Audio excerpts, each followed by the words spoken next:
ಮಹಿಳಾ ಅಧಿಕಾರಿಗಳಿಂದಲೇ ಪ್ರಜ್ವಲ್ ರೇವಣ್ಣ ಲಾಕ್. ಮಹಿಳಾ ಅಧಿಕಾರಿಗಳಿಂದಲೇ ಅರೆಸ್ಟ್ ಮಾಡಿಸಿದ್ದು ಯಾಕೆ?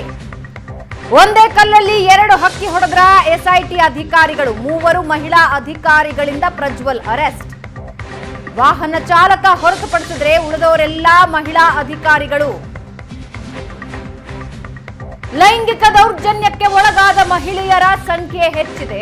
ಈ ಹಿನ್ನೆಲೆಯಲ್ಲಿ ಮಹಿಳಾ ಅಧಿಕಾರಿಗಳಿಂದಲೇ ಪ್ರಜ್ವಲ್ ಅರೆಸ್ಟ್. ಪ್ರಜ್ವಲ್ಗೆ ಮುಜುಗರ ಉಂಟು ಮಾಡೋದಕ್ಕೆ ಈ ರೀತಿ ಮಾಡಿದ್ರ. ಸಂತ್ರಸ್ತ ಮಹಿಳೆಯರಿಗೆ ಧೈರ್ಯ ತುಂಬಬೇಕು ಅನ್ನೋ ಸಂದೇಶ ರವಾನಿಸಿದ್ರ ಎಸ್ಐಟಿ ತಂಡ.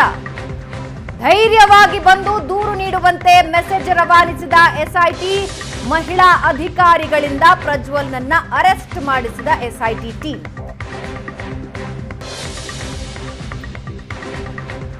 ವಿಜುವಲ್ಸ್ ನೀವು ನೋಡ್ತಾ ಇದ್ದೀರಾ.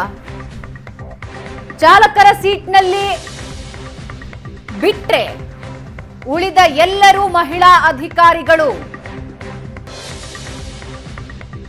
5 ಜನ ಮಹಿಳಾ ಅಧಿಕಾರಿಗಳ ತಂಡ ಪ್ರಜ್ವಲ್ ರೇವಣ್ಣನನ್ನ ಕರ್ಕೊಂಡು ಹೋಗ್ತಾ ಇದ್ದಾರೆ. ಧೈರ್ಯವಾಗಿ ಬಂದು ದೂರು ನೀಡಿ ಅನ್ನೋ ಮೆಸೇಜ್ ರವಾನಿಸಿದೆ ಎಸ್ಐಟಿ. ಮಹಿಳಾ ಅಧಿಕಾರಿಗಳಿಂದ ಪ್ರಜ್ವಲ್ನನ್ನ ಅರೆಸ್ಟ್ ಮಾಡಿಸಿದೆ ಎಸ್ಐಟಿ ಟೀಮ್. ಈ ಮೂಲಕ 2 ಸ್ಪಷ್ಟ ಸಂದೇಶ.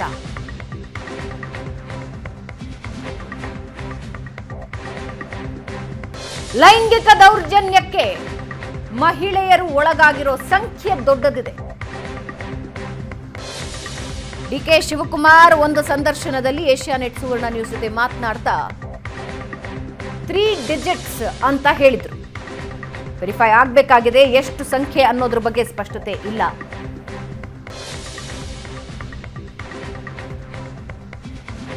ಇದರ ಜೊತೆಗೆ ಹೆಣ್ಣನ್ನ ಅವಮಾನಿಸಿದ ಪ್ರಜ್ವಲ್ಗೆ ಮುಜುಗರ ಉಂಟು ಮಾಡಬೇಕು. ಜೊತೆಗೆ ಧೈರ್ಯವಾಗಿ ಬಂದು ಕಂಪ್ಲೇಂಟ್ ಕೊಡಿ, ನಿಮ್ಮ ಜೊತೆ ನಾವಿದ್ದೀವಿ ಅಂತ ಎಸ್ಐಟಿ ತಂಡ ಸಂತ್ರಸ್ತೆಯರಿಗೆ ಸಂದೇಶ ರವಾನಿಸಿದೆ.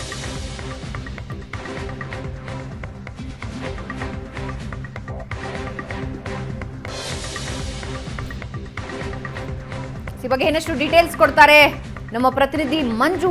ಮತ್ತೊಮ್ಮೆ ಸಂಪರ್ಕದಲ್ಲಿದ್ದಾರೆ. ಮಂಜು, ಮಹಿಳಾ ಅಧಿಕಾರಿಗಳು 5 ಜನ ಮಹಿಳಾ ಅಧಿಕಾರಿಗಳು ಪ್ರಜ್ವಲ್ ರೇವಣ್ಣನನ್ನ ಬಂಧಿಸಿ ಕರ್ಕೊಂಡು ಹೋಗ್ತಾ ಇರೋ ವಿಜುವಲ್ಸ್ ಅನ್ನ ನಾವು ನೋಡ್ತಾ ಇದ್ದೀವಿ. ಯಾವ ರೀತಿಯ ಸಂದೇಶ ಎಸ್ಐಟಿ ಸಂತ್ರಸ್ತೆಯರಿಗೆ ಕೊಡೋದಕ್ಕೆ ಮುಂದಾಗಿದೆ? ಇದರ ಜೊತೆಗೆ ಯಾವ ರೀತಿಯ ಸಂದೇಶ ಪ್ರಜ್ವಲ್ ರೇವಣ್ಣಗೆ ಕೊಡೋದಕ್ಕೆ ಎಸ್ಐಟಿ ನಿರ್ಧಾರ ಮಾಡಿದೆ? ಭಾವನಾ, ಖಂಡಿತವಾಗಿ ಕೂಡ ನೀವು ಹೇಳಿದಂತೆ ಒಂದೇ ಕಲ್ಲಿನಲ್ಲಿ 2 ಹಕ್ಕಿಯನ್ನು ಹೊಡೆಯುವಂತ ನಿಟ್ಟಿನಲ್ಲಿ ಕೂಡ ಏನು ಎಸ್ಐಟಿ ತಂಡದ ಅಧಿಕಾರಿಗಳು ಮುಂದಾಗಿರ್ತಕ್ಕಂಥದ್ದು. ಪ್ರಮುಖವಾಗಿ ಎಸ್ಐಟಿ ತಂಡ ಏನು ಪ್ರಜ್ವಲ್ ರೇವಣ್ಣ ವಿರುದ್ಧ ಏನು ಒಳನರಸೀಪುರದಲ್ಲಿ ಪ್ರಕರಣ ದಾಖಲಾಯಿತು. ಇದಾದ ನಂತರ ಸಂತ್ರಸ್ತೆಯರಿಗೆ ಸಾಕಷ್ಟು ಭದ್ರತೆಯನ್ನ ಕೊಡಲಿಕ್ಕೆ ಮತ್ತೆ ಅವರಿಗೆ ಧೈರ್ಯ ತುಂಬುವಂತ ಕೆಲಸವನ್ನ ಕೂಡ ಮಾಡ್ತಾ ಬಂದ್ರು. ಅಂದ್ರೆ ಏನು ಹೆಲ್ಪ್ ಲೈನ್ ನಂಬರ್ ಅನ್ನ ಕೂಡ ಬಿಟ್ಟಿದ್ರು. ಯಾವುದೇ ರೀತಿಯ ತೊಂದರೆ ಆದ್ರೆ ನಮಗೆ ಕರೆಯನ್ನ ಮಾಡಿ ಅನ್ನೋದನ್ನ ಕೂಡ ತಿಳಿಸಿದ್ರು. ಮತ್ತೆ ಯಾರೇ ಸಂತ್ರಸ್ತೆಯೇನಿದ್ರು ಕೂಡ ತಾವು ಧೈರ್ಯವಾಗಿ ದೂರನ್ನ ಕೊಡಿ, ನಾವು ನಿಮ್ಮ ಮಾಹಿತಿಯನ್ನು ಗೌಪ್ಯವಾಗಿರ್ತೀವಿ, ಮತ್ತೆ ನಿಮಗೆ ರಕ್ಷಣೆಯನ್ನು ಕೊಡ್ತೀವಿ ಅನ್ನೋದನ್ನ ಕೂಡ ಹೇಳ್ತಾ ಬರ್ತಿದ್ರು.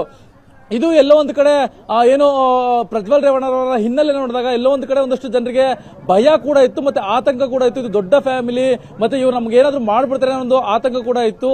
ಈ ಆತಂಕವನ್ನ ಎಸ್ಐಟಿ ಅಧಿಕಾರಿಗಳು ದೂರ ಮಾಡ್ಲಿಕ್ಕೆ ಅಂತಾನೆ ನಿನ್ನೆ ಒಂದು ಬಹಳ ಪ್ರಮುಖ ಘಟನೆ ನಡೆದಿರ್ತಕ್ಕಂಥದ್ದು. ಅಂದ್ರೆ ನಿನ್ನೆ ಏನು ಪ್ರಜ್ವಲ್ ರೇವಣ್ಣರವನ್ನ ಏನು ಏರ್ಪೋರ್ಟ್ ನಲ್ಲಿ ಇಮಿಗ್ರೇಷನ್ ಅವರಿಂದ ವಶಕ್ಕೆ ಪಡ್ಕೊಳ್ತಾರೆ ಎಸ್ಐಟಿ ತಂಡ.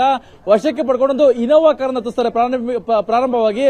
ಅಲ್ಲಿಂದ 200 ಮೀಟರ್ ಮುಂದೆ ಬಂದು ಮತ್ತೊಂದು ಜೀಪ್ ಅನ್ನು ಹತ್ತಿಸ್ತಾರೆ. ಆ ಜೀಪ್ ನಲ್ಲಿ ಚಾಲಕನನ್ನ ಹೊರತುಪಡಿಸಿದ್ರೆ ಇನ್ನು ಉಳಿದಿರ್ತಕ್ಕಂಥ ಎಲ್ಲರೂ ಕೂಡ ಮಹಿಳೆಯರೇ ಆಗಿರ್ತಕ್ಕಂಥದ್ದು. ಪ್ರಮುಖವಾಗಿ ಈ ಒಂದು ಮಹಿಳೆಯರು ಆತನನ್ನ ಅಂದ್ರೆ ಪ್ರಜ್ವಲ್ ರೇವಣ್ಣನನ್ನ ಬಂಧನ ಮಾಡಿರ್ತಕ್ಕಂಥ ಉದ್ದೇಶ ಅಂತಂದ್ರೆ ಒಂದು ಮಹಿಳೆಯನ್ನ ಬಹಳ ಕೀಳ್ಮಟ್ಟದಲ್ಲಿ ನೋಡಿದ್ದಾರೆ ಅನ್ನೋ ಒಂದು ಆರೋಪ ಇದೆ. ಇದು ಅವರಿಗೆ ಅವಮಾನ ಆಗ್ಬೇಕು. ಇದ್ರ ಜೊತೆಯಲ್ಲೇ ಕೂಡ ಮತ್ತೊಂದು ಅಂತಂದ್ರೆ ಸಂತ್ರಸ್ತ ಮಹಿಳೆಯರು ಏನಿದ್ದಾರೆ ಅಂದ್ರೆ ದೂರು ಕೊಟ್ಟಿರ್ತಕ್ಕಂಥ ಮಹಿಳೆ ಇರಬಹುದು, ಅವರು ಕೂಡ ದೂರು ಕೊಡ ನಂತರ ಸಾಕಷ್ಟು ಆತಂಕ ಇರುತ್ತೆ. ಅಥವಾ ದೂರು ಕೊಡದೇ ಇರ್ತಕ್ಕಂಥ ಮಹಿಳೆಯರು ಧೈರ್ಯವಾಗಿ ದೂರನ್ನ ಕೊಡಬಹುದು. ನಾವು ಮಹಿಳೆಯರ ರಕ್ಷಣೆಗೆ ನಾವು ನಿಂತಿದ್ದೇವೆ ಅನ್ನೋದನ್ನ ಎಸ್ಐಟಿ ಅಧಿಕಾರಿಗಳು ರವಾನೆ ಮಾಡುವಂತ ನಿಟ್ಟಿನಲ್ಲಿ, ಧೈರ್ಯ ತುಂಬುವಂತ ನಿಟ್ಟಿನಲ್ಲಿ ಕೂಡ ಈ ರೀತಿಯಾದಂತಹ ಬಂಧನವನ್ನು ಮಾಡಿರ್ತಕ್ಕಂಥ. ಸದ್ಯ ಒಳಭಾಗದಲ್ಲೂ ಕೂಡ ಸುಮನ್ ಪೆನ್ನೇಕರ್ ರಾತ್ರಿಯಿಂದಲೂ ಒಂದಷ್ಟು ವಿಚಾರಣೆಯನ್ನು ಮಾಡಿರ್ತಕ್ಕಂಥದ್ದು. ಸದ್ಯ ಇವಾಗಲೂ ಕೂಡ ಏನು ಎಸ್ಐಟಿಯ ಹಿರಿಯ ಅಧಿಕಾರಿಯಾಗಿರ್ತಕ್ಕಂಥ ಸುಮನ್ ಪೆನ್ನೇಕರ್ ಅವರೇ ವಿಚಾರಣೆಯನ್ನ ಮಾಡಲಿದ್ದಾರೆ. ಭಾವನಾ,